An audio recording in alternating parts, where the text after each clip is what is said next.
Bienvenidos. En este video vamos a evaluar la posición correcta de los catéteres venosos umbilicales.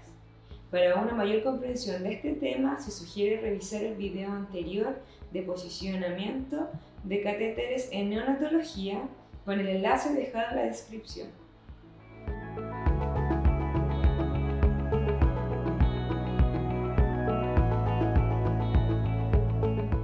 A continuación vamos a ver diferentes casos clínicos de pacientes con catéteres venosos umbilicales. Analizaremos su posición con radiografía y ecografía en cada caso y las precauciones que debemos tomar.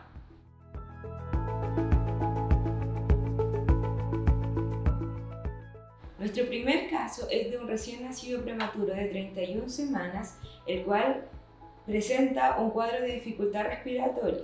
Ingresa a la UCI y se instala un catéter venoso umbilical a las 2 horas de vida. Se controló con una radiografía tóraco-abdominal anteroposterior y lateral y se consideró la posición de la punta del catéter como correcta.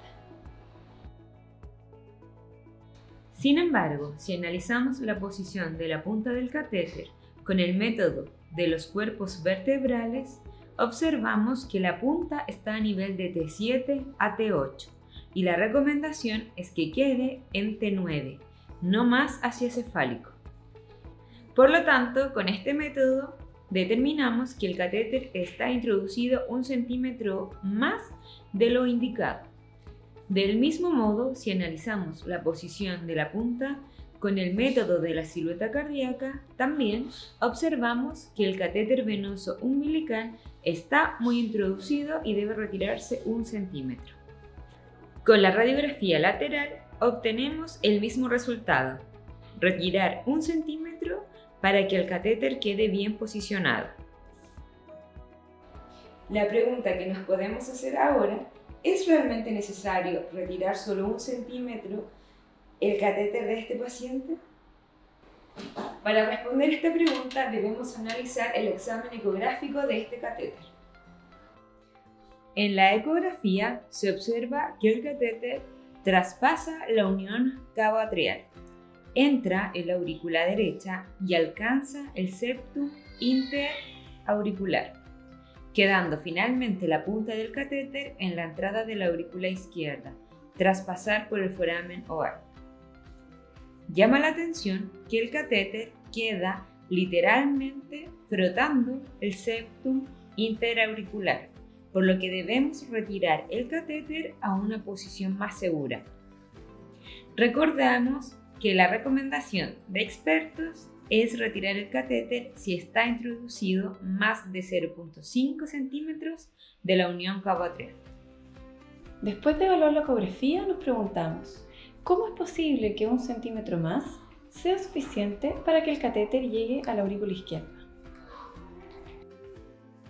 Una de las razones es que la distancia entre la unión cabo-atrial y el foramen oval es pequeña.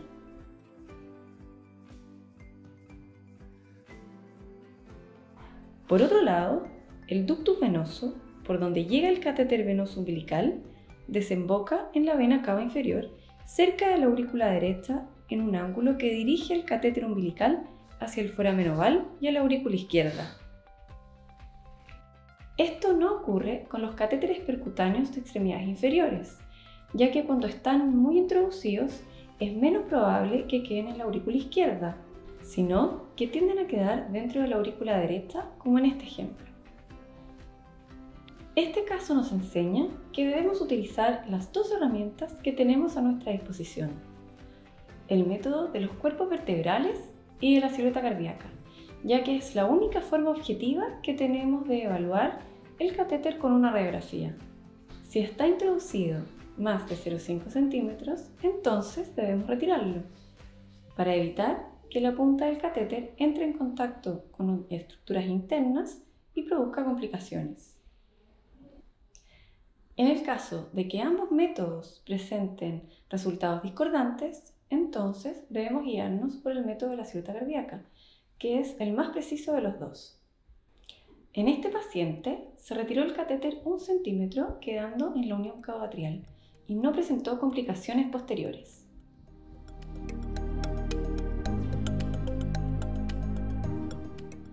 El siguiente caso es de un recién nacido prematuro de 27 semanas, al cual se le instaló un catéter venoso umbilical dentro de su primer día de vida. Esta es la radiografía inmediatamente posterior a la instalación del catéter, con la que se indica retirar 3 centímetros. Esta es la segunda radiografía post-ajuste del catéter. Y esta es la cuarta radiografía al segundo día de vida.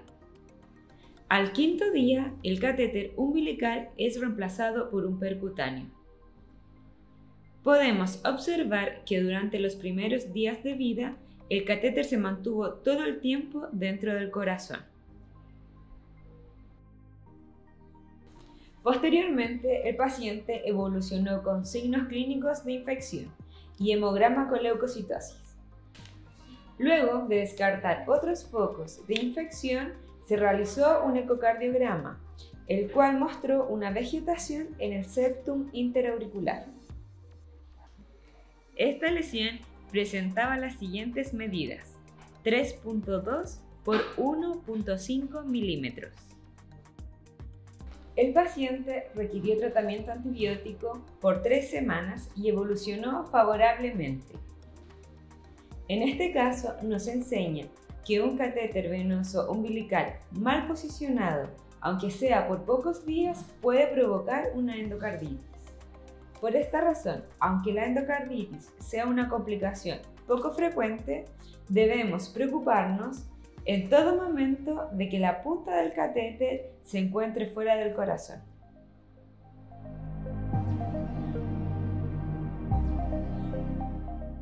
Recién nacido prematuro tardío de 36 semanas con diagnóstico de asfixia, que ingresa a la UCI y se instala un catéter venoso umbilical. En la radiografía postinstalación se observa la posición del catéter y se considera adecuada límite. No requirió ajuste en ese momento. Debido a que el paciente tenía una ecografía prenatal que mostraba dilatación de cavidades derechas, se solicita inmediatamente después de nacer una ecocardiografía. Esta se realiza a las 5 horas de vida y muestra hipertensión pulmonar severa sin otros hallazgos. Al tercer día de vida se realiza una nueva ecocardiografía que muestra una imagen ecorrefringente adherida al septum interauricular de 6.1 por 4.8 milímetros. En los siguientes días evoluciona con fiebre, hemograma con desviación a la izquierda y habiendo descartado otros focos se cataloga como endocarditis. Es posible que un catéter inicialmente bien posicionado en la radiografía sea la causa de esta lesión. Es probable, ya que los catéteres umbilicales venosos pueden migrar rápidamente hacia el corazón a medida que se acorta el muñón del cordón umbilical, cambia el grado de insuflación pulmonar y el grado de distensión abdominal, por lo que en el transcurso del primer día, los catéteres pueden entrar al corazón hasta la aurícula izquierda y lesionar estructuras a su paso. De hecho, en la radiografía del tercer día de vida de este paciente, se observa el catéter introducido casi 2 centímetros más de lo indicado. Y en la ecografía del tercer día, se observa el catéter a nivel de la lesión.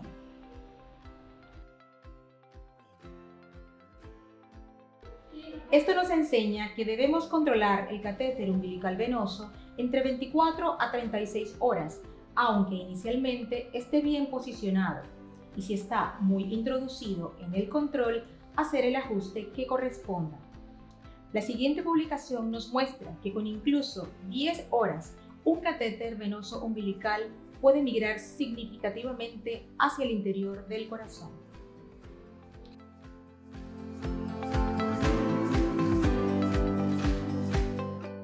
Nuestro último caso es un recién nacido a término. Ingresa a UCI con diagnóstico de asfixia. Se le instala un catéter venoso umbilical. Se evaluó su posición mediante ecografía y se dejó la punta del catéter a nivel de la unión cabo-atrial.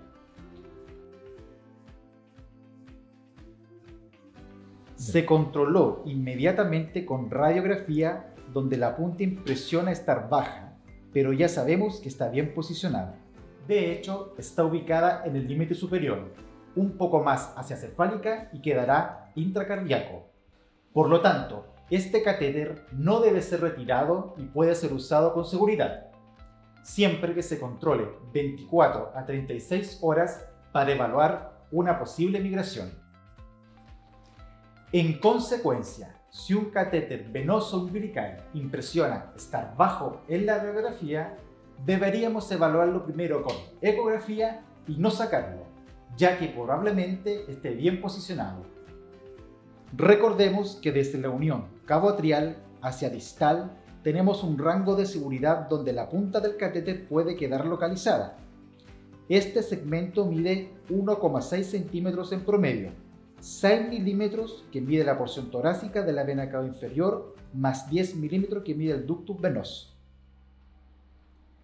Diferente es el caso cuando la punta del catéter se desvía y queda francamente intrahepático, como en este ejemplo. En esta situación no queda otra alternativa que retirar el catéter.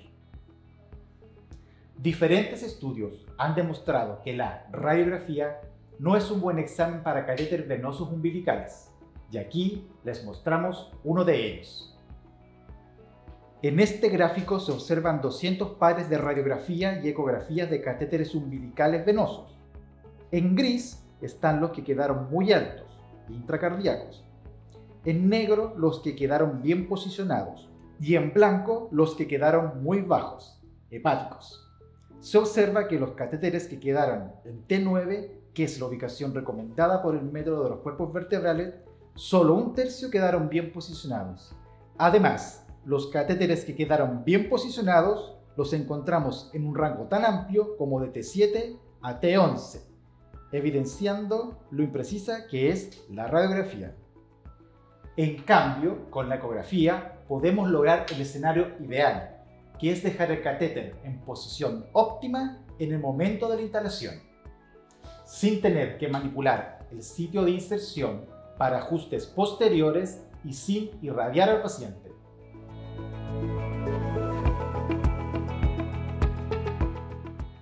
Si no contamos con ecografía, debemos confiar en las herramientas que tenemos a disposición para ajustar un catéter venoso umbilical con radiografía.